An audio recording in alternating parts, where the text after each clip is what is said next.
आज श्रीक्षेत्र भौरी यात्रा एही पवित्र तिथि रे परंपरा अनुଯାयी रथ खଳାରେ तीन रथर चक अख संयोग रीतिनीति संपूर्ण हो जाइछि। श्रीमंदिर रे श्रीजीव मानकर समस्त नीतिकांति समाप्त हेबा परे यथा द्वार फिटा अवकाश मैलम बाळ भोग आदि परे परे तीन बाड़रू पूजा पंडा सामंत छती त्रास सह पटुआर रे श्रीमंदिर रथखला को आसी चक अख उपरे आज्ञामाळ अर्पण करथिले। जय जगन्नाथ। मो नाम रवि भाई, मो भविष्य क्षेत्र भौली महाप्रभुंकर आज भौली यात्रा महाप्रभुंकर भौली यात्रा रे हमर चक अख संयोग होबार विधि रही अछि।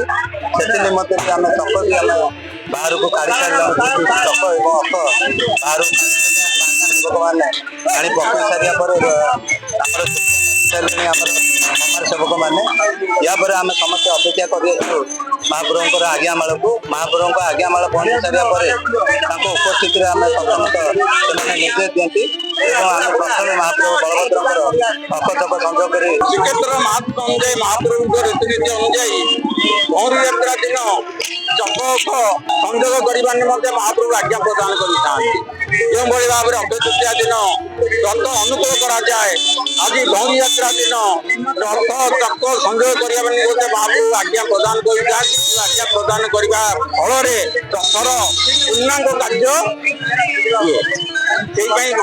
आज भौरी यात्रा दिन ही रथ चक अख संयोग कर भाव रथर पूर्णांग कार्यक्रम कर महाप्रभु आज्ञा देले आज्ञा पर रथर पूरा पूर्णांग हो भौरी यात्रा विशेषतः नरेंद्र सरोवर में महाप्रभु आज 21 गार चाप खेल खेलिए।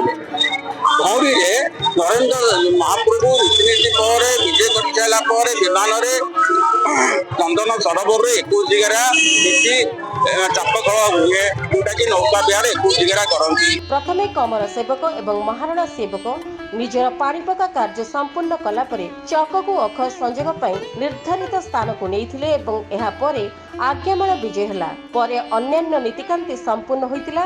एई रथ कार्य रे मोट 9टी हरिबोल भोई सेवकंक द्वारा पड़िबार विधान थिबा बेले आज प्रथम हरिबोल पड़िथाय।